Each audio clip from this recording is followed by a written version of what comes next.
if it is a return of loss results into refund or decreases in the tax liability or increases the refund. That means, as what I said, 139.9, it will be called a defective return. Updated return is defective if no tax challan is enclosed therewith. That means in any case, while filing the updated returns, you cannot claim loss, you cannot decrease your tax liability or increase the refund. This is the important condition, the first proviso to section 139.8a. That means in all cases, you can opt this type of return only when you intend to pay the tax. I think any confusion? No confusion? No, sir. Now the second provision to section 139.8a contains 4 clauses that if any search and seizure has taken place, survey has taken place, for that year, you cannot file your updated returns. Now, survey are of 2 types. One is general survey 133A.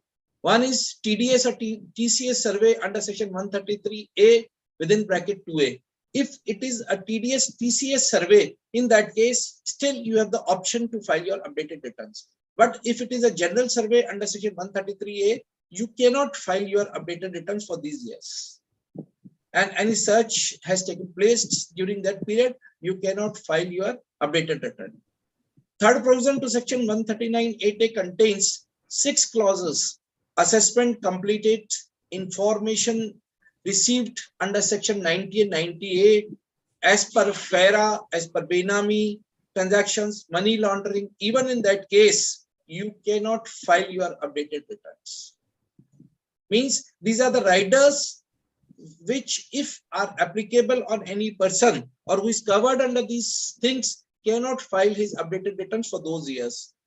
If updated return already filed by relevant assessment year, that means you cannot revise your updated return. Once you have filed, you have opted, you cannot get it revised. So if updated return already filed for relevant assessment year, prosecution commenced, if your prosecution under section 276 is started, then no point of the department to accept your updated returns.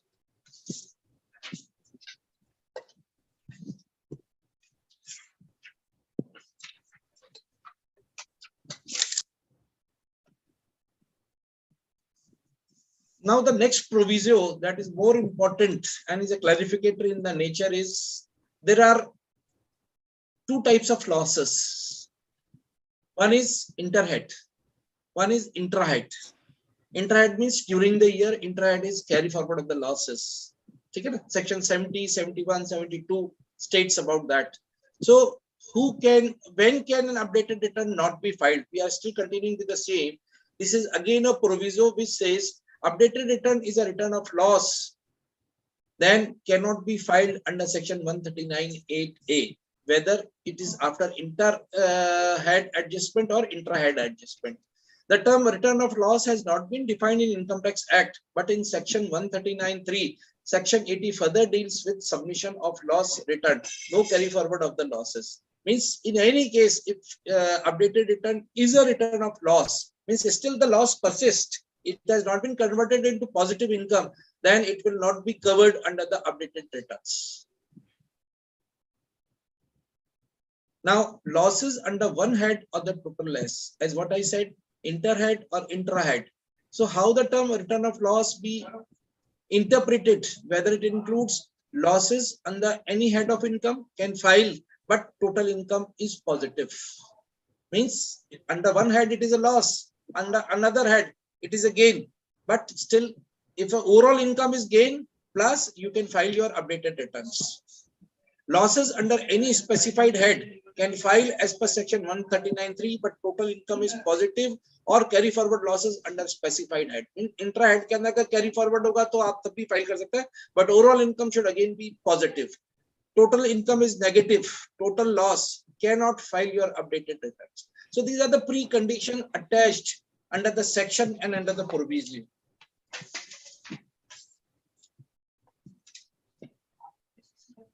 You see, this portion is very important in the updated returns because there will be many queries. sir, I have got a loss in this head, but again in this head, now I want to disclose this much income. Again, there is a loss. As you said in the trust, you can claim only up to 15%. So many permutation combinations we have to make, and we have to look into whether we are entitled to cover all these proviso to file our updated returns. With respect to set off and the carry forward losses in updated returns, again, losses are of the two types: intra-head, same year, still loss, we cannot file updated return, section 70. Inter-head, subsequent year, still loss, cannot file updated returns.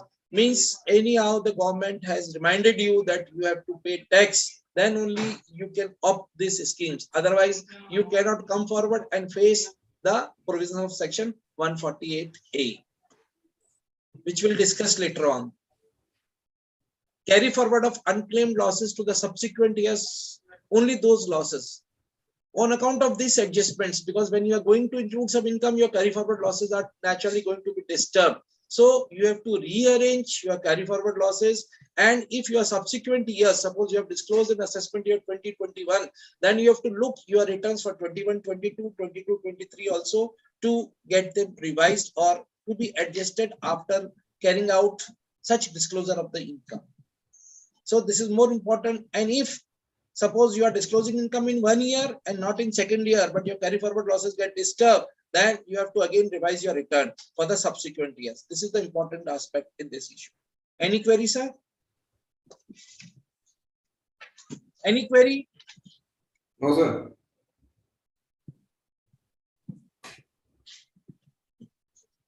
Okay, next.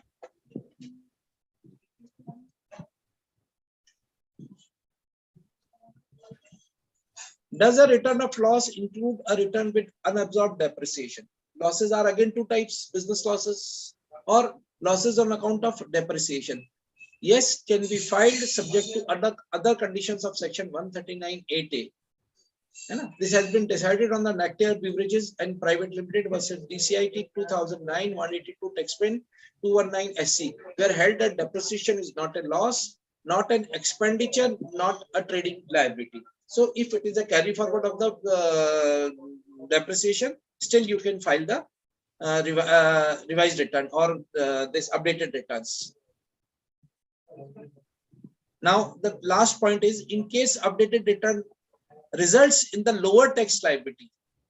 Lower tax liability means earlier your tax liability was say 100 rupees, and now after including your income or carry forward of losses or set off of the losses, it becomes 90 rupees. Still you cannot file because your return will be considered as defective under 139(9), because it says the return, updated return should be enclosed along with the challan. So if you have reduced your tax liability, there will be no challan. You are claiming refund. You are not entitled for filing your updated returns. So these are the issues. No updated return can be filed if tax determined is decreased. If tax liability is same, updated return can be filed, but section 139(9) has a rider for challan to be affixed. So in that case also, you cannot file your updated returns. Met liability increases, updated return to file can be filed. If a refund arises, no updated return can be filed. So in any case, you have to pay the taxes. So be ensured that whatever disclosure you make should be in such a way that some challan is to be paid. Otherwise, your updated return will not be accepted on the system itself. Again, if income tax search, requisition of the assets is there, right? No updated return can be filed. No updated return can be filed. Books takes can be filed. If income tax survey under section 133 takes place, can file. Except, as I said, if it is a TDS, TCS survey, that also you can file your updated returns. But if it is a regular survey, in that case, you cannot file your return of income. Here, I would like to disclose one more information. One more important thing is search and seizure. Suppose search and seizure has not taken place on me, but on the third party, and where the documents of me or related to my business associates are also being found, can it will be considered as such, because under section 153C earlier section, now 148A, I'm being covered because the documents related to me have been found. But the clarification is there in the updated returns 139.8a that till you have not received the intimation means when till any notices for 153C if related to earlier years or 148A related to 1/22 के बाद में, in that case it is not considered as search or survey and you are still open and free to file your updated return. So if you believe that there is such a case and you are likely to be caught by the department, in that case, it is advisable to file your updated returns on those issues. Right? Any point? Or should I repeat? Very important that search has taken place on me. I cannot file the updated returns. Survey has taken place on me. I cannot file the updated returns. But if search and survey has taken place on a third party, in whose case my documents are being found, but till date, the department has not issued me any intimation, any notice related to those paper. In that case, I am still entitled to file updated returns. That means it will be a legal updated returns. And if the department intimate me later on, my simple reply will be, I have already opted for updated returns.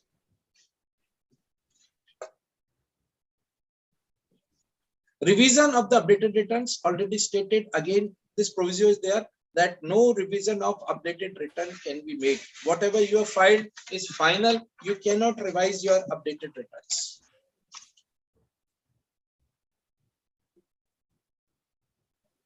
Now, what is the position if my assessment, reassessment is pending or completed?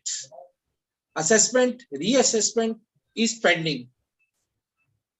I cannot file my updated returns for those years where my assessments, reassessment are pending or completed.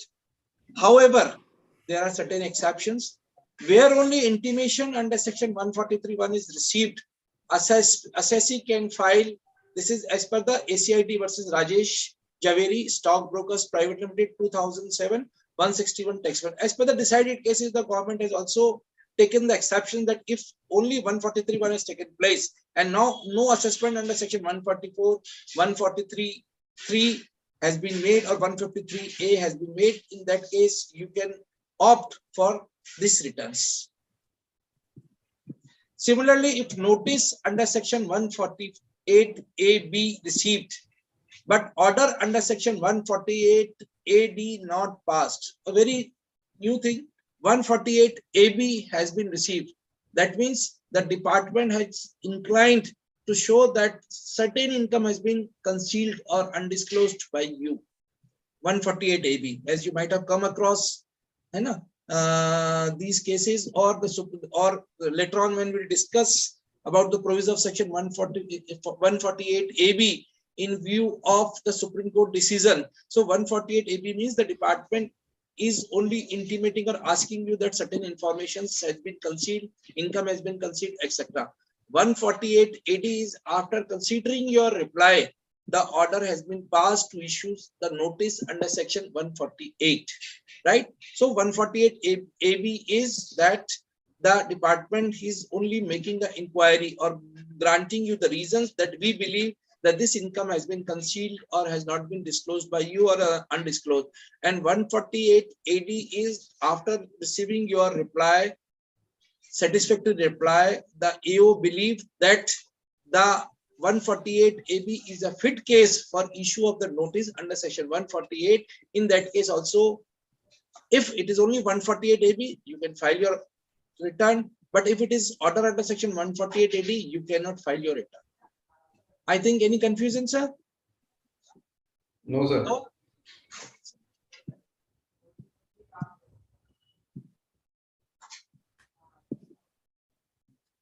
Similarly, if AO has information about assessee under specified act like money laundering, black money, FEMA, etc., based on various pronouncements, the information so gathered is still not conclusive and no administrative notice communication is being served on the assessee, the assessee can file this updated returns. Means still you have not received the official notice of the department. Though you know that money under money laundering, under black money, you have been caught caught for, but till you have not received the notice, it is not finality, and so it will be considered a fit case to be covered under the updated returns. If any prosecution is pending, we cannot file the updated returns. So these are the points that when can you file your updated returns, when you cannot file your updated returns. Even if you are entitled to file the returns, you have to pay the taxes. Then only it will be considered as a valid returns. Next.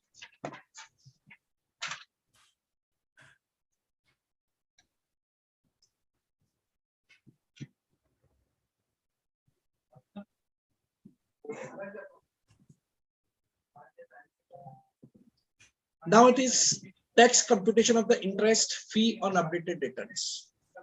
As what you people ask, that how the tax will be calculated, what will be the fee, etc. So subsection 1 deals with computation of tax on updated return where no original return or belated return was filed. Section 2 deals with the computation of tax on the updated returns where no original or belated return was filed. Subsection 3 deals with the computation of additional tax payable at the time of furnishing of the updated returns. And subsection 4 deals with computation of interest under section 234B. Listen, here there is no word 234A. It is only 234B for filing updated return, whether earlier return was already filed. So this is section 140B contains an explanation for calculation of the interest on the additional tax payable.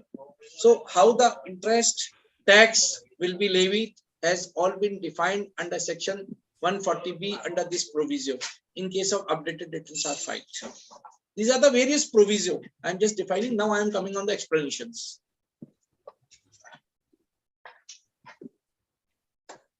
This is an example how to calculate tax on updated returns. Calculate self-assessment tax in the following manner. Tax on income at normal rates, include cess and surcharge. Taxes already paid on reliefs, net tax liability means whatever tax you have paid will be granted credit thereof. Then interest under section 234A if it was a belated return up to that period. Not up to this updated returns, 234B, 234C, add fees for late filing 234F. Even you have to pay the fees of 234F. Total tax payable under section 140B, excluding additional tax. So this is the simple computation of tax liability for a updated returns. Yeah.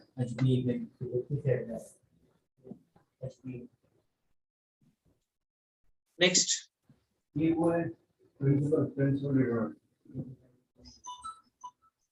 Now, they have made it very clear that no interest under section 234A will be levy on additional income of tax payable under section 140B. Means, suppose you are filing the return for 2021 and you have filed the original return in time, then there will be no interest under section 234A in case of updated returns. But if that return was late, then up to that period, the interest under section 234A will be levied. Suppose for assessment year 2021, the due date was July 20 and you have filed on October 20, then you have to pay the interest up to October 20 and for interest under section 234A. So in updated returns, there is no question or no validity for interest to be chargeable under section 234A. However, interest under section 234B and C will be charged as per rules. No fee under section 234F. If original return filed late, 234F will be levied, but for updated returns, there is no fee for 234F. Now, additional tax. Additional tax means this is a sort of penalty which has been compounded for filing of the updated returns. So additional tax under section 140B3 is A, 25% of the aggregate tax plus interest payable where such return is furnished after the expiry of due date of filing of belated or revised return, but before completion of a period of 12 months from the end of the relevant assessment year. Right? Very complicated. The word is 25% of the aggregate of the tax, interest, where such return is furnished after the expiry of the due date, filing of the belated return or revised return, but before completion of a period of 12 months from the end of the relevant assessment year. यदि आपने updated returns 12 महीने के अंदर अंदर भर दिए तो आपको total tax fees सबका मिला के 25% देना पड़ेगा. In other cases it is 50%. So the choice is yours. Now the next point is assessment in case of updated returns, section 144. Section 153 one inserted. At any time before the expiry of a month from the end of, before the expiry of 9 months from the end of the financial year, sorry, it has been mentioned a month, it is a 9 month from the end of financial year in which the updated return is filed. यदि आपने आज इस साल में return file किए तो आपको दिसंबर 23 तक वो असेसमेंट कंप्लीट करके दे देंगे, पर असेसमेंट जरूर होगा.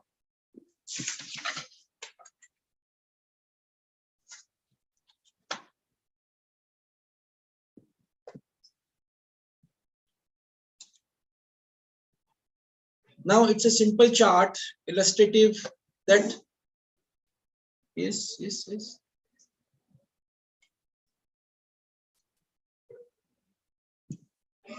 That benefit of filing of updated returns, avoid penalty, fines, and the prosecution.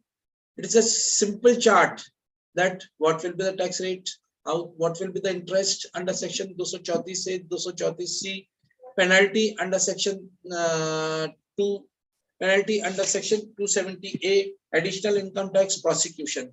So this chart itself gives the complete information that in case whether prosecution can be launched, under which circumstances it can be launched, in under what circumstances it cannot be launched, what will be the additional tax, whether it will be levied or not. So this chart gives complete information of each and all provision what we have discussed above. Anything? I believe all of you know very well about the subject in advance. Now this is the illustration. Mohitji, I believe so. Not able to hear. Unmute kariye, unmute kariye sir. Yes sir. Sir थोड़ा सा illustrations के through open करते हैं तो involvement हो जाएगा. I'm coming on, but first we have to understand the provision, Yes, sir. Definitely. You see, they have made so many proviso, two proviso, that till you won't understand the proviso, coming on the illustration will be very difficult. That's why now I am giving you the charts. That Yes. These are the summary charts that under which circumstances case we can file updated returns. What will be the liability of 234A? Yes, no means whether it will be there or not. So it's a summary chart on the subject to show that each proviso how it will affect. है ना, ये वो चंद्र ग्रहण है sir कि जिसमें तरह तरह के सारी चीजें शामिल होगी और अपने को उन सबको कवर करते हुए देखना पड़ेगा कि whether under all these parameters we can survive or not, we can file the return, updated returns or not. Yes. Rakesh ji, anything new from your side? नहीं सर, परफेक्ट है, पूरा अपडेटेड हो गए, पूरे अपडेटेड से आप पूरा updated हो गए. अच्छा, so there is no question of penalty or interest now? No sir, no, बिल्कुल sure. Kind of you, sir. Nice. So we are just going through the proviso. You see, in one section 139.8 they have introduced so many proviso to proviso की घनचक्कर बना दिया. Simple आदमी को समझ में नहीं आएगा कि मुझे करना क्या है. ठीक है ना? Now I am coming on the illustration number 1, and it says for example, Mr. A, a trader, suffered a business loss of rupees 5 lakhs, rupees 2 lakhs on account of unabsorbed depreciation, and balance 3 lakhs in his normal business loss in financial year 2020. He had also earned income from the gambling activities of rupees 10 lakhs in the same year. You see, he had a loss earlier and now he wants to disclose a gambling income of 10 lakh rupees in updated returns. Mr. A did not file the return of income for said year. Now he wants to file an updated return. What will be the treatment of business loss at the time of furnishing of the updated return? I've mentioned the answer also. We can go through it.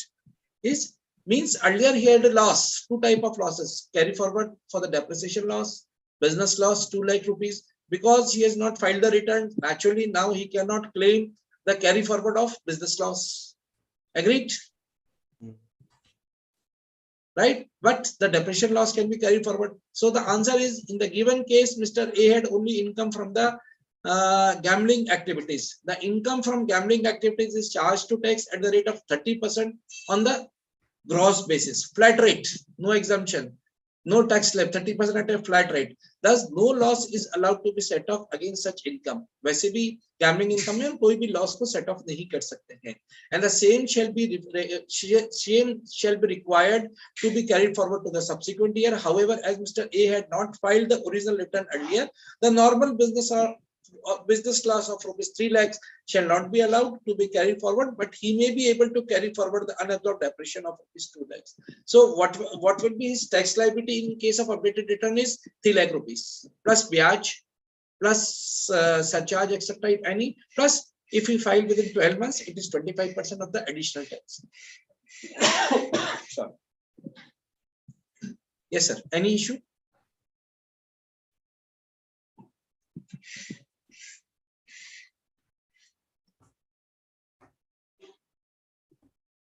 No. Sorry, sir. Any issue related to it, sir?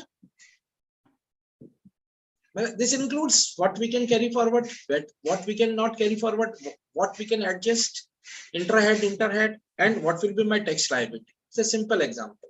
Next example.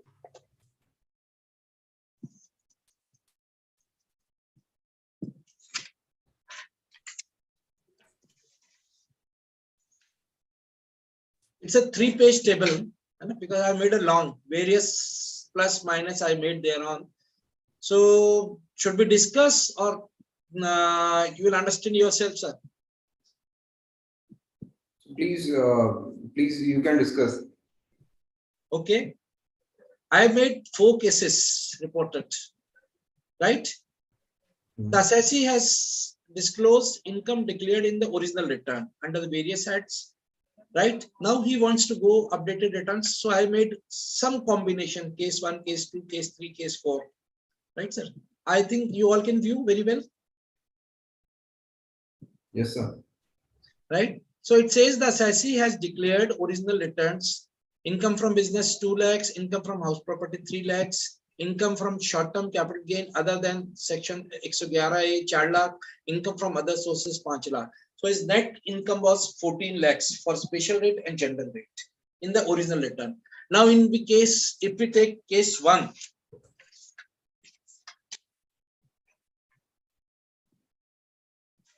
here from business he want to disclose 4 lakh rupees. And instead of 2 lakh rupees, he want to disclose additional income of 2 lakh rupees. Income from house property same, 3 lakhs rupees. Income from short-term gain is same. Income from other sources is also same. So now his income is 16 lakh rupees. Right? Now I have to go on the second slide. And now he's claiming a deduction under section 80C of 1,50,000 rupees, which he has not claimed earlier in the original return. He can claim, right? So his taxable income is coming now 14,15,000 rupees. Tax liability after the all thing is coming 2,75,000 rupees. So earlier his tax liability was 2,50,000 rupees. Now the tax liability is 2,75,000 rupees. He has already been issued a refund of 17,600. Sorry, his tax liability is 257 and he has already prepaid taxes of 2,75,000 rupees. So his refund is 17,600. Out of which, while filing the original return, he has already received a refund of 8,200. So the net refund is 9,400. So in my opinion, the person is not liable to file updated returns, because the 139(9) says that the return should be enclosed with the challan. Challan means you have to pay some extra tax. So there is no question of accepting or filing of updated return in case of case number 1. So because it is increase in the refund, right? You have claimed extra ATC, etc. So you are increasing the refund. TDS आपने extra claim कर लिया, पहले 2,50,000 था, 2,75,000 कर लिया. यानी आपकी सब चीज सही है, फिर भी आपकी क्योंकि रिटर्न जो है लॉस रिफंड में कन्वर्ट हो रही है, So I believe that you cannot file your updated returns. Case number 1. Any query? Sir, if the associate pays advance tax excessively, then he can also file or not? That's what I'm saying. If your updated return converts into a higher refund than what you have claimed in the original return, if you have not filed any original return, but still your this updated return converts into a refund return, you are not entitled to file a updated return. आपने 10 लाख रुपया यहाँ पे tax जमा करा दिया होता, ठीक है ना, तो आपको जो है 7 लाख रुपए का रिफंड मिलना चाहिए था, बट बिकॉज आपने ओरिजिनल रिटर्न फाइल करते वक्त उसको क्लेम ढंग से नहीं किया या आपने रिटर्न ही नहीं फाइल की, तो भी आज आप उस 7 लाख के रिफंड को क्लेम करने के लिए आपको अपडेटेड रिटर्न फाइल करने की परमिशन नहीं है. You are not entitled as per the provision. Then you go under section 1192A. Better to go. To the board. Navneet ji, good morning. Good afternoon, sir. Better to go for section 119 second option. Then he has to go for 1192A. So you have to look into various combinations, which one is beneficial to the assessee, right? But getting the permission of 1192A is very difficult nowadays. They ask what was the reason, what is the logic, what were the circumstances that you could not file your return of income. Only when you say, sir, it was a COVID, sir, I was NRI, I was OCI, I was not in India, etc., then only they permit. Otherwise, in any case, they do not permit under 1192A, especially when it is a case of refund. So now we have to look into to claim a refund, go for 119A. If you want to pay tax, better opt this scheme. So at least there is no further penalty prosecution left in your case. Similarly, are the other cases, option 2, case study number 2, 3, 4, I made various combinations in which I have stated that if the refund increases, the demand increases, the tax increases, then can he opt for this scheme or not? The PPT will be with you. You can judge upon, and I think we should not waste much time thereon. It is only a calculation, and we'll learn also from the system that the system itself will say, no, you are not entitled or you are entitled. Only when we go through the form U and the columns therein, we'll find that it is always mentioned that under 139.9, have you paid the taxes while filing the updated return? Then the return will be accepted. Otherwise, it will always be a defective, and you are supposed to under scrutiny positive. So this way, I conclude my first topic of updated returns. Any further queries, sir?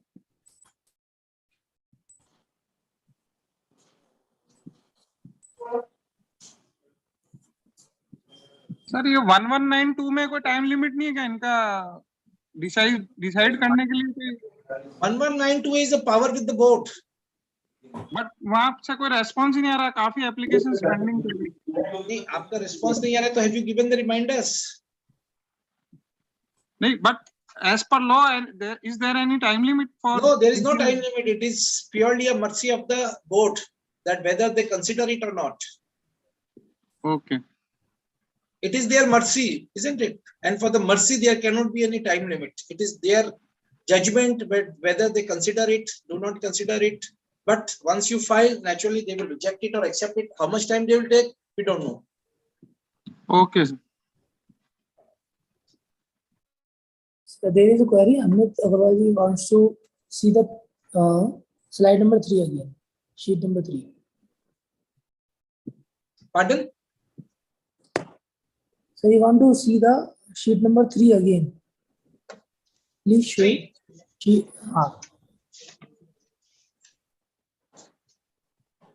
This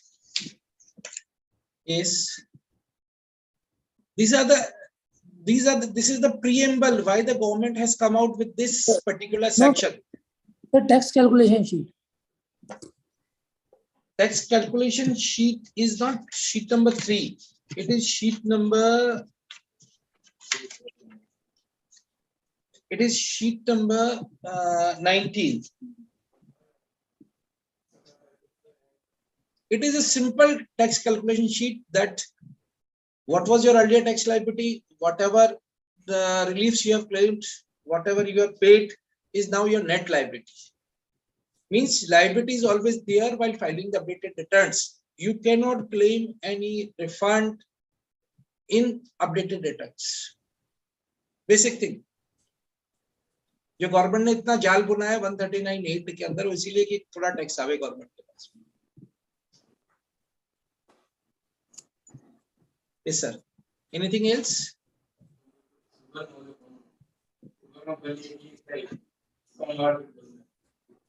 sir illustration वाली last seat चाहिए थी उनको, illustration वाला last seat. There are two illustration. One is general, another is calculative illustration number 2. Isn't it?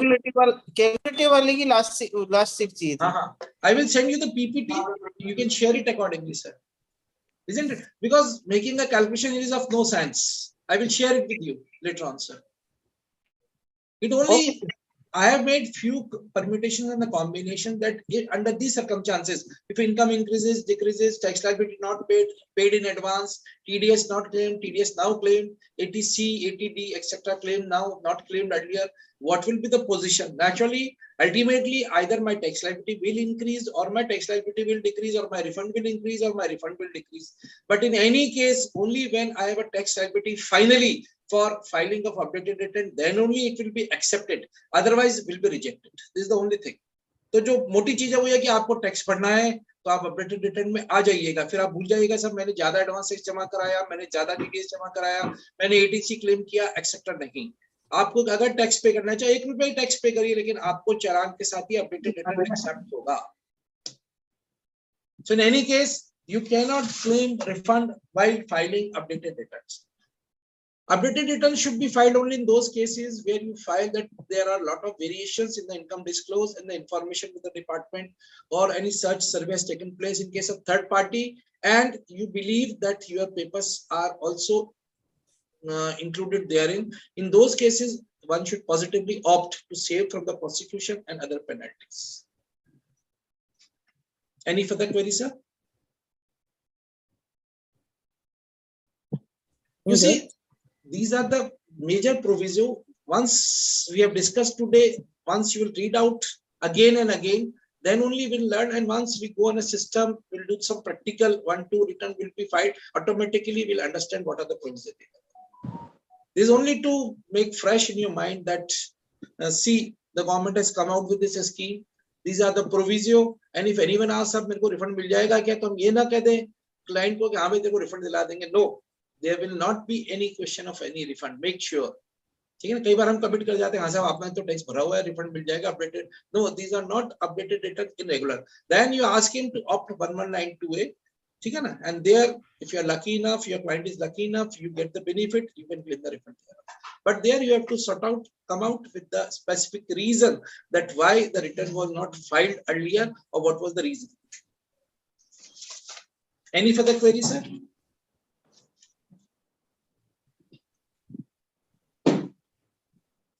I think there is no such query with the members also, sir. And with your kind permission to update all the members, I just want to update that with the kind permission, we had requested, sir, to also cover the topic of 148 and the issue of. Yes, sir. That's why I completed earlier, much earlier before the time, so that we can cover that issue also, isn't it? But first, updated return. Any query left? Any question? Any doubt? We can make it clear. I'm sending you this PPT also, which can be shared by the members for examples and this all, isn't it? I think that will give more clarity once we read out it.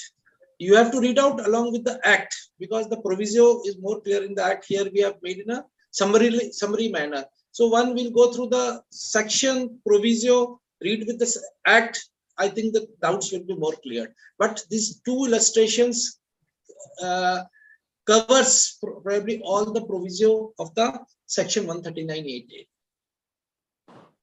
There are many illustrations can be prepared, but that is all calculation combination. So rather than getting confused, we should know only the tax liability is to be increased if the assessor is ready to pay the tax liability. Then we should ask him to come forward for updated returns. Thank you very much, sir. Thank you, sir. So we complete the first session of this day regarding the updated returns, and I believe you must have liked it, though it's a very theoretical, not practical, isn't it? is not humorous, because all proviso, different proviso, but it is must to understand those proviso also. And once we read it, isn't it? I think we can get it freshed urgently, immediately, sir. Right, sir? Thank you very much that you listen. Right, sir? Thank you, sir. Thanks to you. All the members, if you are having any kind of doubt, just raise your hand. I will allow you to unmute yourself and ask one by one question. Otherwise, we will move on to the next session of 148.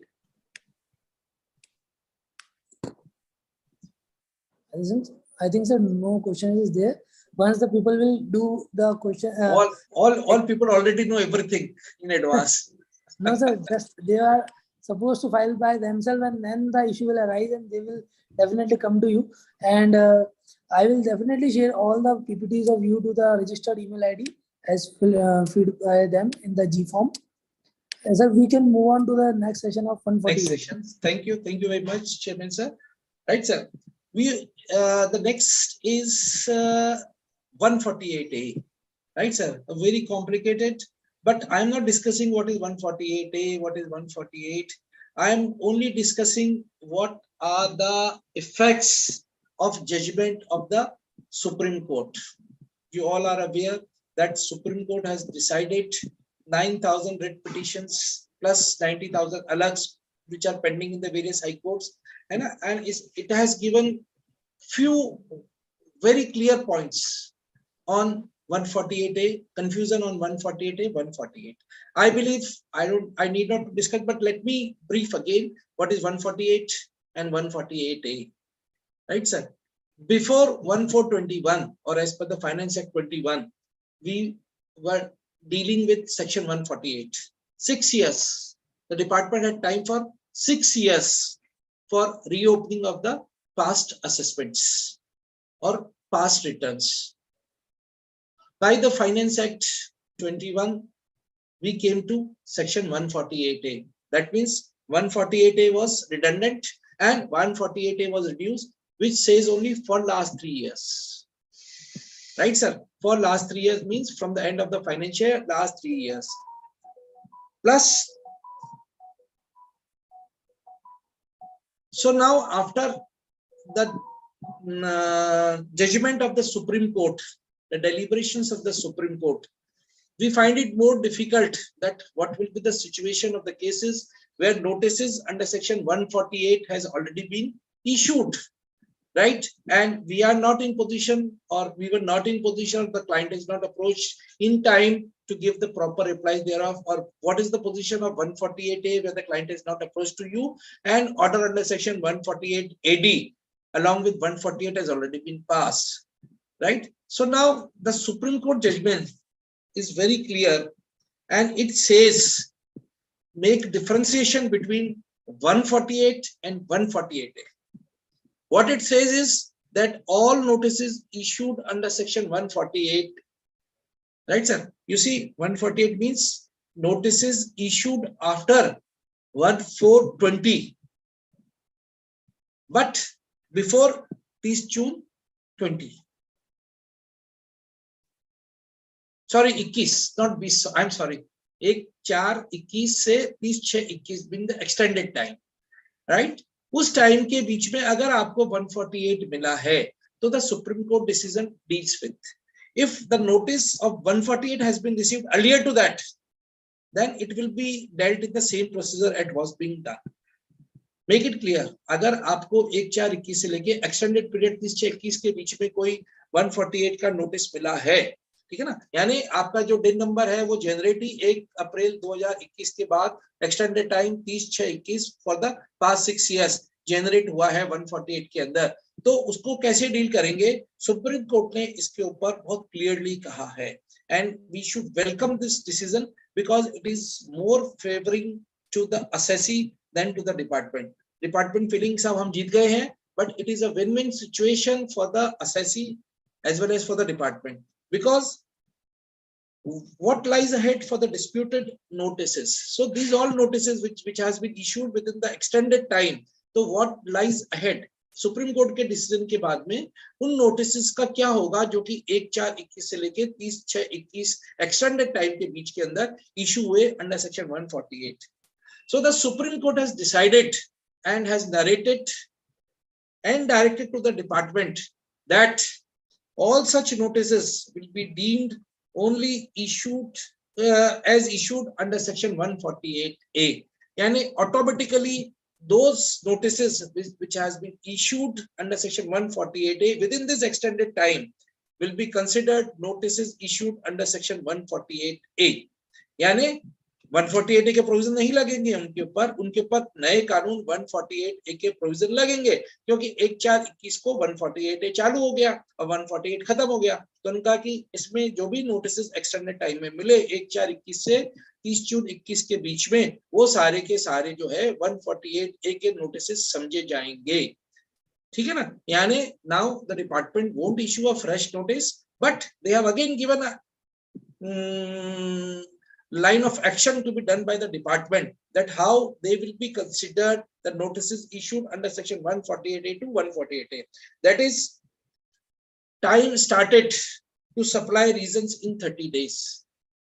That means the department as per 148A has to give the reasons in advance. So within 30 days of this order, the department is to provide you the reasons for issue of notice under section 148, sorry.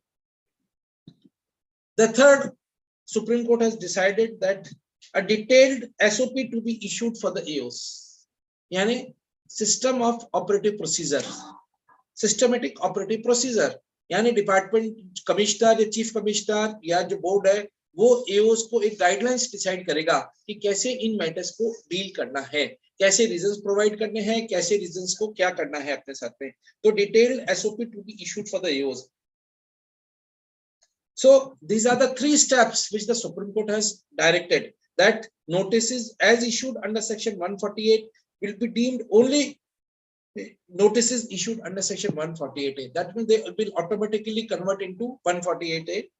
Time started to supply the reasons in 30 days. 30 दिन के अंदर department को आपको reasons प्रदान करने हैं और department board जो है एओस के लिए एक एसओपी सिस्टमेटिक ऑपरेटिव प्रोसीजर बनाएगा जिसके तहत कैसे नोटिसेस और को डील करना है, कैसे रीजन प्रोवाइड करना है और कैसे उनको डिस्पोज ऑफ करना है। ठीक है ना। तो ये तीनों स्टेप्स करने के बाद में उनको असेसमेंट प्रोसीडिंग शुरू होगी। So in my opinion and as per the various orators, I believe maximum of the notices as issued by the department will go invalid. You see, will go invalid. ठीक है ना। यानी हमारे लिए अच्छा हो जाएगा कि वो सारे नोटिसेस इनवैलिड हो जाएंगे। क्यों? उसका रीजन आई थिंक यहां तक तो हमारे को क्लियर हो गया कि भाई सुप्रीम कोर्ट ने क्या कहा।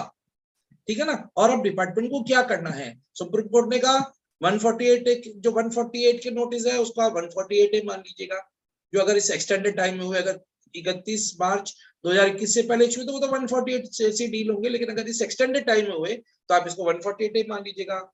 आपको 30 दिन के अंदर जो है एसएससी को रीजंस प्रदान करने हैं। आपको जो है एक एओस को यानी बोर्ड को एक एओस को एसओपी बना के देना है कि इन नोटिस का कैसे निस्तांतरण किया जाएगा। ये रीजंस प्रदान करो, रीजंस के बाद में एसएससी से जो है within time 7 to 30 days के अंदर आप उससे जो है अपना रिप्लाई मांगिएगा। And if it is not satisfactorily reply to the AO, then AO with the permission of the PCIT can convert into 148 AD order, that is issue of 148 can be held valid. Otherwise the 148A will be dropped. So this is the procedure. So I believe that majority of the notices will go invalid for these reasons. क्यों ऐसा मैं सोचता हूं, ये क्यों ऐसा होना चाहिए? Because when we read the provisions of section 148A, it clearly says that within 3 years from the end of the relevant assessment year, right? तो पहली चीज तो होगी कि 3 साल के अंदर अंदर, पर क्यों कि सुप्रीम कोर्ट ने कह दिया है कि साहब उन नोटिस को भी जो है आप 148A की जैसे डील कर लीजिएगा। ठीक है ना। तो 148A तो हमारे लिए जिंदा है ही, हमें उसका जवाब देना ही पड़ेगा। लेकिन जो सेकंड कंडीशन है 148A के अंदर, that is the evasion should be 50 lakhs rupees or more for each year, then 148A can be issued for 10 years. The evasion of income is 50 lakhs rupees or more for each year, then the notices can be issued up to 10 years. तो जो notices 17 से पहले के हैं वो अपने आप में इनवैलिड हो जाएंगे, क्योंकि अगर डिपार्टमेंट के पास में ये सूचना नहीं है, डिपार्टमेंट ने तो कह दिया सिंपल से कि भाई आप जो है ये इनकम आपने नहीं दिखाई है, लेकिन they have to quantify, they have to compute your income that whether that exceeds 50 lakh rupees for each year. ठीक है ना, उन्होंने कहा आपके पास में ये जो है सोना निकला तो सोने को भी क्वांटिफाई करना पड़ेगा कि कितनी वैल्यू है, अगर वो ईच ईयर के अंदर 50 लाख या उससे ज्यादा की वैल्यू का है income, in that case only you are entitled to get the notice, otherwise they will automatically get dropped because 148 उसको invalid कर देगा. So in my opinion, most of the notices for 17-18 and back will get invalid only for this reason, because उन cases में department ने ना तो reasons दिए हैं ना इनकम कंप्यूट की है, उन्होंने केवल कि एक ऐसी हमारे पास इंफॉर्मेशन है जिसके बेसिस पे आपको ये नोटिस दिया जा रहा है. ठीक है ना, तो let's see how the information is being passed, what is the SOP to be made by the board for the AOs, and how they compute the income. Then only we can say yes, notice is valid or invalid, right? So these are the provisions. Now I come, what way of or what should be the objections from our side when the notices under section 148A in view of 148 are being received और are being converted. यहां तक कोई issue तो बता दीजिए sir. No sir, not as such. ठीक है, इसके बाद में जो हमारे को जब ये प्रोसीजर शुरू हो जाएगा, यानी नोटिस मिलना, उसका हमें रिप्लाई देना है, तो हमारे को अपने ऑब्जेक्शंस जरूर फाइल करने चाहिए. ठीक है ना, क्यों कि सेक्शन, क्योंकि सेक्शन 148 ये कहता है कि एओ को इंक्वायरी कंडक्ट करनी है before issue of notice under section 148A. ठीक है, पहली प्राइमरी कंडीशन है. और वो जो उसने इंक्वायरी करी है और जो इंफॉर्मेशन उसने गैदर करी है उसके बेसिस पे उसको कॉम्पिटेंट अथॉरिटी से अप्रूवल लेना है. 148A कहता है कि इनकम उसको एस्टेब्लिश करनी है कि इनकम उसकी जो है वो एस्केप फॉर असेसमेंट हो गई है. 148A भी कहता है उसको असेसी को एक नोटिस देना है जो कम से कम 7 दिन से कम का नहीं हो और अधिक से अधिक 30 दिन का हो सकता है. उसको एक नोटिस देना है कि साहब ये आपके ऊपर चार्ज है, ये आपकी इनकम जो है अनडिस्क्लोज रह गई है, ये कंसीलमेंट ऑफ इनकम है, उसका उसको उस पे रिप्लाई लेना है.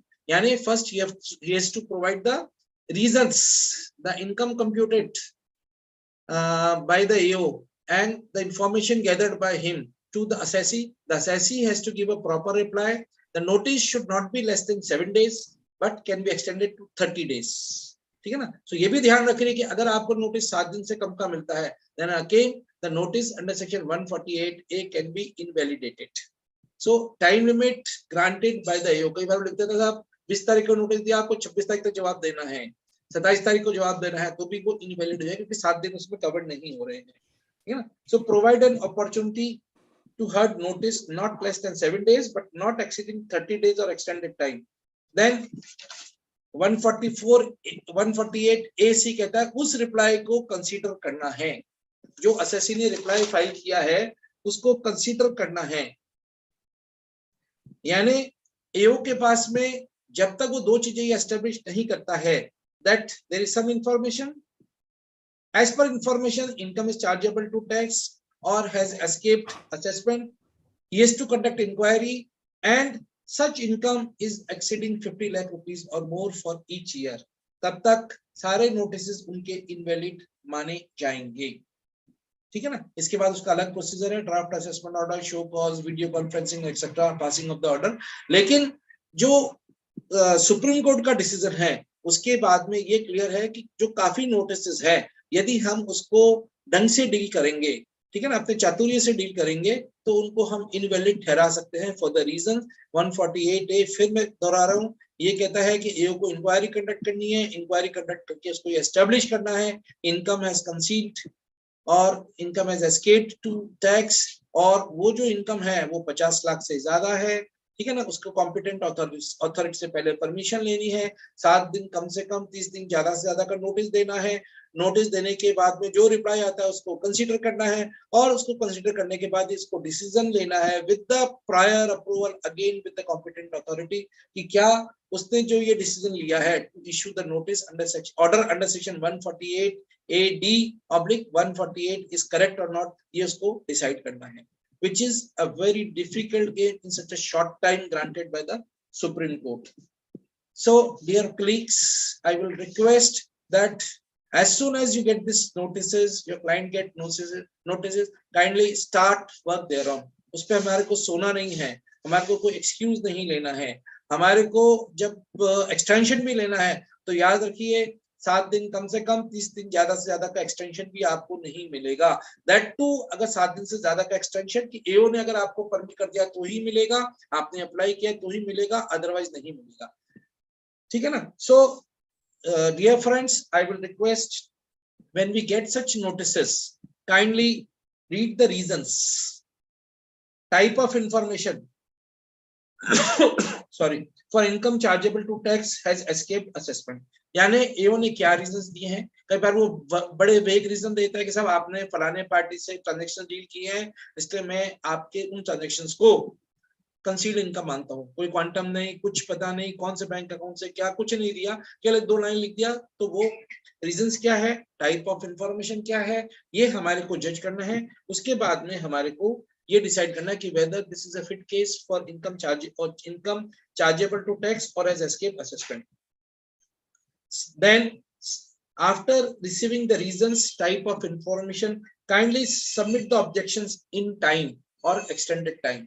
यदि आपने अपने सबमिशंस टाइम से नहीं दिए, एक्सटेंडेड टाइम से नहीं दिए, तो आपके दिए हुए सबमिशन भी बेकार हो जाएंगे, और एओ ये लिखेगा because the proper reply or the reply has not been received within the given time as per the notice, hence it should be considered fit case for issue of notice under section 148 AD, and I hereby sent for competent authorities approval for issue of notice under section 148, यानी आपका सब किया धरा बेकार हो जाएगा और आपकी फिर 148 की प्रोसीडिंग भी शुरू हो जाएगी। तो जो भी आपको चैलेंज करना है, जो भी आपको ऑब्जेक्शन करना है, रीजंस मिलते ही आप उसकी लीगैलिटी देख लीजिएगा, आप उसका रीजन देख लीजिएगा, आप उसका ग्राउंड ऑफ कंप्यूटेशन देख लीजिएगा, आपके पास क्या इंफॉर्मेशन है, वो सब अलॉन्ग विद द एविडेंसेस। के लिए नहीं कि चिट्ठी लिख दी कि नहीं साहब ये तो मेरी सेल थी, ये मेरी परचेज है, ये मैंने अपने रिटर्न में दिखा दी। No, you have to file the needful evidences to justify your claim that yes, whatever you are claiming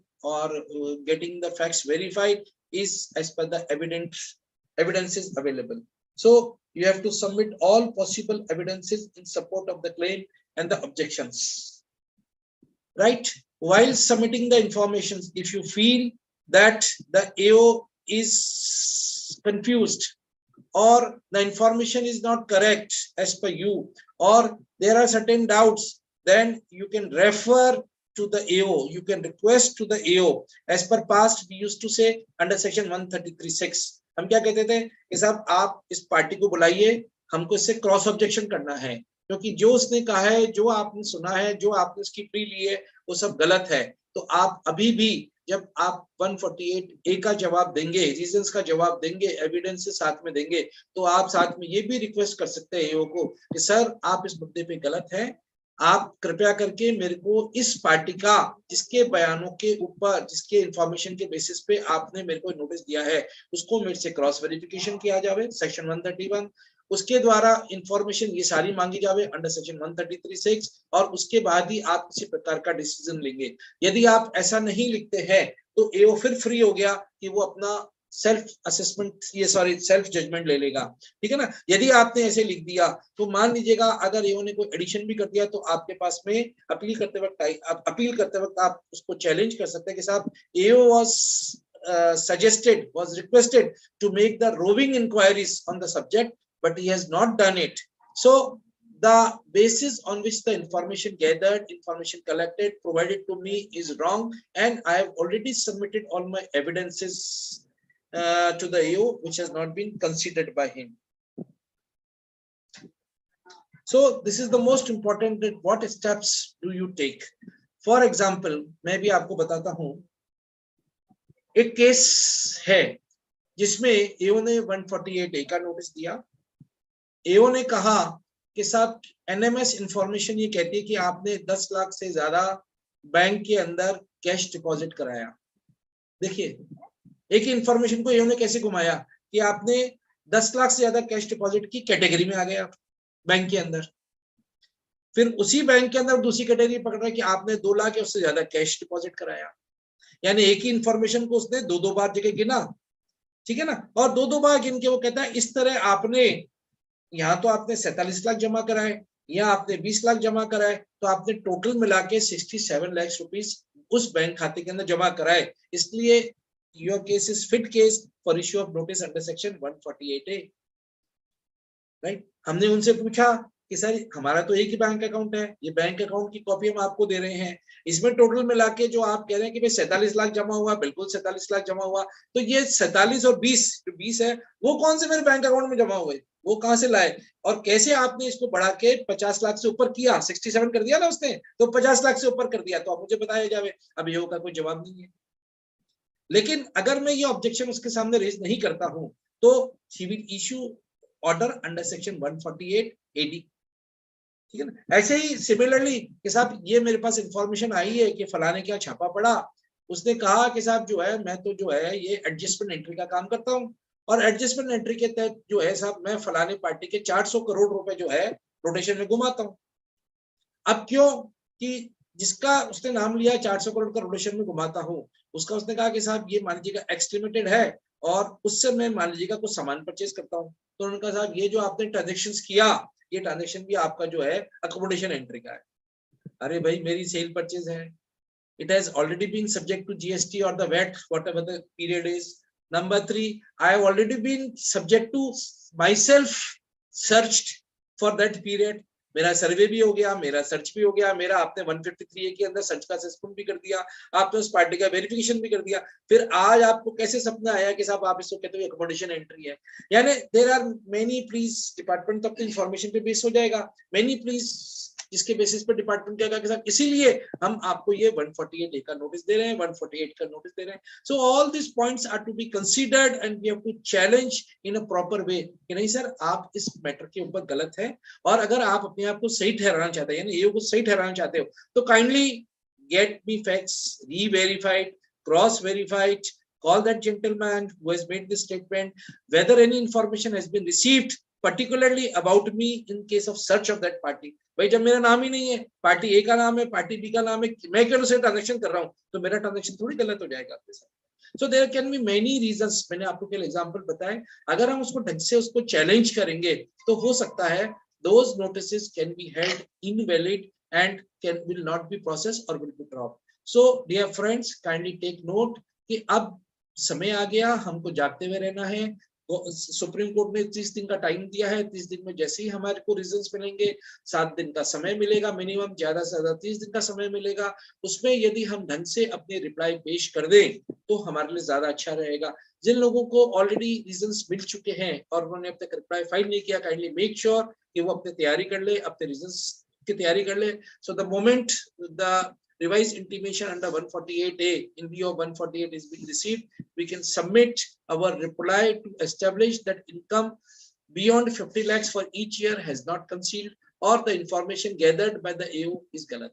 क्योंकि आप देखिए मैक्सिमम इंफॉर्मेशन के पास आ रही है ऑडिट ऑब्जेक्शंस, ठीक है ना, और ऑडिट ऑब्जेक्शंस ऐसे आ रहे हैं कि एओ को खुद को समझ में नहीं आ रहा है कि वो क्या लिखता है, will be looked into, comment के अंदर विल बी लुक्ड इनटू, तो सीएजी इसको कहता है, हम तो ये मानते हैं कि that means AO has accepted. अरे भाई तुमने एक्सेप्ट किया तो पहले इसको वेरीफाई तो करता, मेरे से पूछता तो सही, इंफॉर्मेशन लिए, लेकिन कुछ नहीं, वो क्या लिखेगा, will be looked into, joint commissioner उसको लिख देगा यस यस, और उसके बाद में जो है पीसीआईडी लिख देगा यस वेरीफाइड, और आपको नोटिस इश्यू हो जाएगा। सो ऑल दिस फैक्ट्स अगर आप चाहें तो आप बल्कि उनकी जो एसओपी है उसके तहत आप उनसे जो उन्होंने ज्वाइंट कमिश्नर और पीसीआईटी से जो परमिशन ली उसकी कॉपी भी मांग सकते हैं कि साहब आपने जिस परफॉर्मा में पीसीआईटी या ज्वाइंट कमिश्नर से परमिशन ली है उसकी कॉपी भी मुझे प्रदान की जावे, whether this has been properly done और नॉट, एंड द रीजंस जो वो दे रहे हैं उसको आपको क्रॉस वेरिफिकेशन के लिए भी चैलेंज करना है। So dear friends, make sure that you take extreme care after going through the reasons type of informations available with you. Thank you. Anything else? Sir, this is very kindly elaborated and your deliberation, और ये literally practically approach से था. Very nice sir, appreciable. नहीं, basically हमें अब जो ध्यान रखना है कि अब समय बहुत कम रह जाएगा, क्योंकि डिपार्टमेंट भी जल्दी करेगा, असेसमेंट का टाइम भी आ गया, आपके रिटर्न्स का टाइम भी आ गया, ठीक है ना। तो अगर जिनको अपनी इंफॉर्मेशन मिल चुकी है ना, हमने पहले नोटिस मिला और हमने मांगी, या आप मिलने वाली है, तो कृपया करके उसकी तेजी से तैयारी करिएगा। उसके लिए आप ये मत सोचिए टाइम दिया या टाइम नहीं दिया। मैं एक केस बताता हूँ, 7 डेज का टाइम दिया। हमने कहा कि साहब सरकारी कंपनी है, 7 दिन के अंदर तो आपने नोटिस दिया है, नोटिस प्रोसेस होगा, इंफॉर्मेशन आएगी, तो हमारे को अनदर 15 दिन का टाइम दिया जावे। इन्होंने उस एक्सटेंशन को भी कंसिडर नहीं किया और ऑर्डर पास कर दिया 148 एडी का हिसाब, क्योंकि इन्होंने कोई रिप्लाई नहीं दिया, एक्सटेंशन मांगा है, तो मैं तो नहीं मानता और मैं ये कर देता हूँ। अरे भाई, तेरे को पहले 148 एडी से पहले आपको जो हमने एक्सटेंशन मांगा उसको रिजेक्ट करना है, उसके लिए मना करना है आपको, ये 1 दिन का टाइम देना है अपने को, बीच में ज्यादा से ज्यादा। उसके बाद ही वो 148 एडी, उसने वो भी नहीं किया, उसने सीधा ऑर्डर पास कर दिया। So there are many examples by which we can help, because ये सारे पॉइंट्स अपने को जब आगे अपील में जाएंगे तब अपने लिए काम में आएंगे कि we have challenged all the issues, we have covered all the issues, there is no additional information available today before the CITA, and all the issues has been covered. So kindly these all issues should be considered in a genuine way. ठीक है ना, ये हमारे को विशेष ध्यान रखना है। Any other thing sir? Sir एक केस के बारे में पूछना चाहूंगा। बोलिए सर 148 का नोटिस दिया, रीजन था कि किसान क्रेडिट कार्ड में उसने 7,02,000 जमा कराए, 3,07,000, और वहां गलती से 3,70,000 जमा हो गए, 2 बिंदी ज्यादा लग गई, 200 ज्यादा लग गए, बैंक वालों की गलती थी। बैंक मतलब जो बैंक ने इंफॉर्मेशन भेजी उसमें उन्होंने 2 बिंदी ज्यादा लगा दी। हाँ, 2 ज्यादा लगा दी, सेम डे उसको रेक्टिफाई भी कर दिया बैंक ने। ठीक है, उस आधार पे उन्होंने 148A दिया।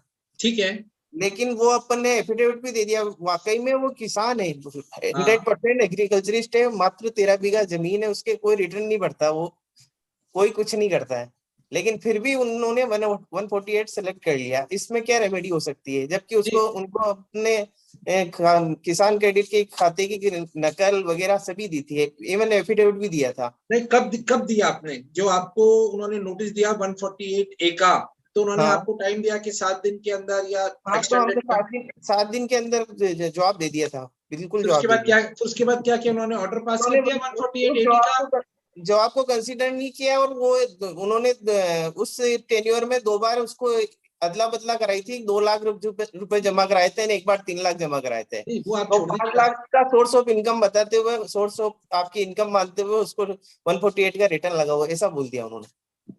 नहीं, आप क्लियर नहीं कर रहे। आप ये कह रहे हैं कि साहब उन्होंने पहले 148A का नोटिस है, या उन्होंने आपको 148 AD का ऑर्डर पास किया तब आपको 148 दिया? 2 प्रोसीजर है ना। पहले आपको वो ऑर्डर पास कर दिया, 148A का ऑर्डर पास कर दिया उन्होंने अपने जॉब के अंदर। हाँ, वो कहते हैं 148 AD का ऑर्डर उन्होंने पास कर दिया, जिसमें उन्होंने आपके रिप्लाई को कंसीडर नहीं करके उन्होंने मान लिया कि आपका फिट केस है और उन्होंने 148 इशू कर दिया आपका। ठीक है ना। अब आपने जब अपना रिप्लाई दिया, उसने उस रिप्लाई को कोई कंसीडर नहीं किया आपने, नहीं है ना। You see, as per law अब नाउ आपके पास केवल 2 प्रोसीजर बचते हैं, क्योंकि आपने रिप्लाई टाइम से 7 दिन के अंदर दे दिया है। पहले ये चेक कर लीजिएगा आप अपने दे दिया सर, 7 दिन या जो भी एक्सटेंडेड टाइम आपने मांगा उसके अंदर अगर आपने दे दिया तो you can refer it to the board.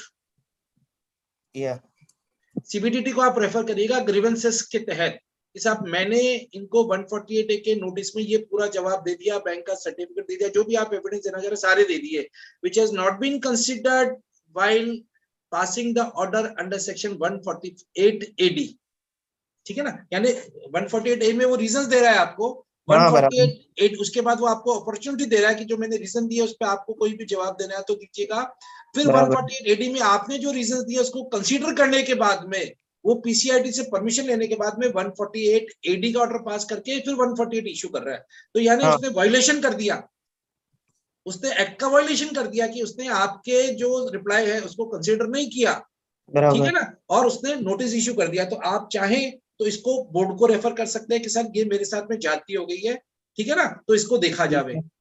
ठीक है, क्योंकि वो किसान इतना अफोर्ड भी नहीं कर सकता है कि वो रिट में वगैरह में आगे जाए। नहीं, आपको रिट में जाने से कुछ ही नहीं होगा ना। देखिए रिट अब क्या होगा, मैं वही बता रहा हूँ, पहला स्टेप तो ये कि आप इसको बोर्ड में रेफर कर दीजिएगा, क्योंकि हाँ, बोर्ड में जब आप रेफर करोगे तो उस पर नेचुरली एओ से वापस इंक्वायरी की जाएगी, पीसीआईटी से इंक्वायरी की जाएगी कि आपने ऐसा क्यों किया, ठीक है ना। ठीक है, और अभी तो बड़ा गर्म ये मुद्दा है, तो उन लोगों से इंक्वायरी की जाएगी। इन 3 of बराबर। my cases I have moved such application to the board, and board has, जो मेरे पास इंफॉर्मेशन आई है, फीडबैक आया है, वो ये आया कि साहब उन्होंने एओ से और पीसीआईटी से मांगा है कि साहब जब इन्होंने आपका प्रॉपर रिप्लाई दे दिया, सारी चीज दे दी, ठीक है ना, फिर आपने उसको बिना कंसीडर करे हुए आपने कैसे उसको जो है ऑर्डर पास कर दिया। एक केस में मैंने आपको बताया कि साहब सरकारी कंपनी है, आपने 7 दिन का समय दिया, मैंने एक्सटेंशन मांगा, आपने उस एक्सटेंशन को कंसीडर नहीं किया और आपने जो है ऑर्डर पास कर दिया, ठीक है ना। तो ये सब चीजें मैंने बोर्ड को लिखी है, बोर्ड ने उनसे वापस रिपोर्ट मांगी है, लेट्स सी उसका क्या होता है। तो मैं आपसे भी रिक्वेस्ट करूंगा, आप उसके लिए एक बार बोर्ड को रेफर कर दीजिएगा, ठीक है ना। अब जो लीगल पॉइंट, बोर्ड जो भी एक्शन लेगा वो लेगा, लेकिन अब रेमेडी तो कुछ भी नहीं है आपके पास में, क्योंकि जब 148 एक बार इश्यू हो गया तो आपका असेसमेंट तो होगा ही होगा। जब आपका असेसमेंट होगा तब आपको वापस से वो सारी चीजें एक्सप्लेन करनी है कि this was already informed under 148 ए, इसलिए आपकी जो प्रोसीडिंग्स है उसको फिर चैलेंज करिए आप अपने साथ में, और मैं वापस से जवाब इसका दे रहा हूँ, तो हो सकता है उस समय वो आपका ड्रॉप कर दे प्रोसीडिंग्स को। सर 148 में रिटर्न तो लगाना नहीं है ना अभी मेरे को?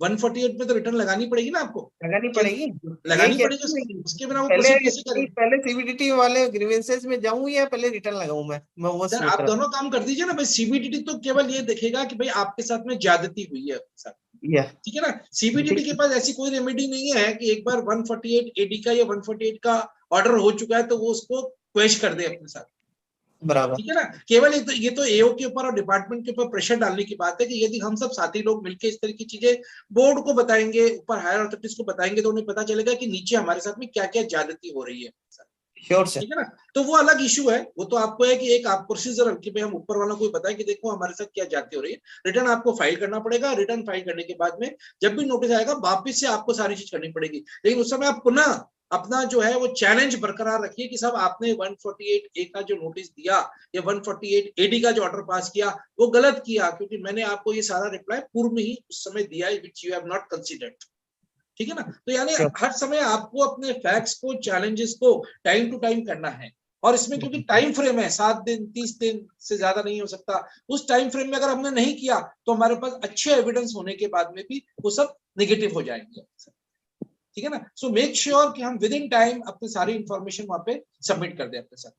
बोर्ड में आप लिखिए जरूर, ऑनलाइन फाइल करिएगा आप अपने को, ठीक है ना। तो वो सब आपको रिलीफ मिलेगा, रिलीफ तो नहीं मिलेगा लेकिन डिपार्टमेंट को कम, डिपार्टमेंट अलर्ट होगा कि हमने ये गलतियां कर दी है अपने साथ में। मेरे 3 केसेस के अंदर मैंने बोर्ड को लिखा हुआ है, करीब 15 दिन हो गए हैं, और उसमें मेरे पास में अभी तक फीडबैक ही आया है। 1 is pending at Beawar, 1 is pending at Kishangarh, 1 is pending at circle 1 Ajmer, ठीक है ना। जहां से कि उन्होंने अभी तक जो है 15 दिन होने के बाद में भी उस चीज के ऊपर इंक्वायरी भेजना नहीं माना है। डिपार्टमेंट से जब पता चला तो अभी ज्वाइंट कमिश्नर के पास वो फाइलें अटकी हुई है, वो अब जवाब देते हुए घबरा रहे हैं कि इसका हम क्या जवाब दें।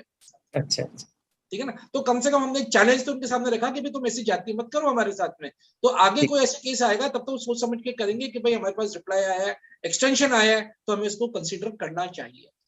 बराबर। Any other issue sir? Thank you very much chairman sir and my colleagues कि आपने मेरे को शांति से सुना, समझने की कोशिश की। I don't know to what extent I am able to satisfy your expectation, but I believe I have done my best. Thank you very much. What do you, Akhilesh? Thank you sir, thank you so much. बहुत सारी जानकारी मिली updated return के बारे में। Basically एक चीज समझ में आई कि updated return is for government only, not for us. नहीं, it is for us. We have to be updated now. It is for us. ये CA is to be updated always, isn't it? नहीं तो system और जो procedures है वो हमको fail कर देंगे अपने साथ। जी sir, ji sir.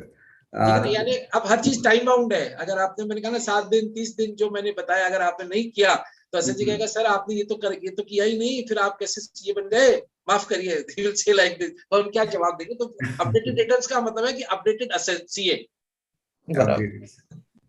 Thank you very much. ये पीपीटी में आप लोगों के साथ में सेट कर रहा हूँ, आप लोग शेयर कर सकते हैं। सर आप बहुत बहुत धन्यवाद आपका। अब मैं हमारे पास chairman very dynamic personality Saket ji को वोट ऑफ थैंक्स के लिए बुलाना चाहूंगा।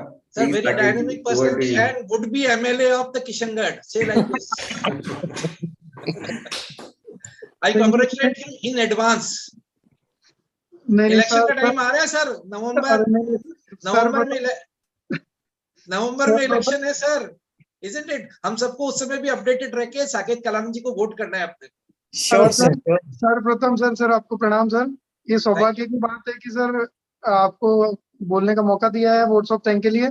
सर मेरे आर्टिकलशिप के गुरुजी हैं, सर को प्रणाम। और आज जो अपडेटेड रिटर्न के बारे में सबको ज्ञान दिया है वो महत्वपूर्ण ही था और सबके लिए महत्वपूर्ण है और बढ़िया ज्ञान दिया है, सबको जानकारी मिली और thank you sir. Thank you very much, sir. On behalf of Kishangarh Managing Committee and all the members of Kishangarh branch, I especially thanks sir to accept our invitation to be the eminent speaker for this session. Really, sir, really you are very grateful and down to earth personality. We all admire you, sir. Thank you, Alok. Thank you very much, sir. Thank you, Akhilesh. Thank you all the members for your patience and kind. Thank you, sir. Thank you, everybody. Akhilesh, just a minute. Allow me to share a certificate of sir. Just a minute. My screen is showing.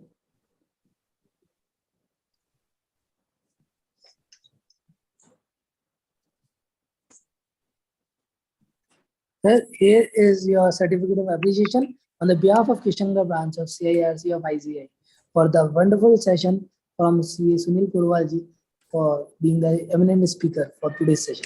Thank you, sir. Thank you, all of you. Thank you, sir. Thank you. Thank you, sir. Thank you, everybody. Thank you.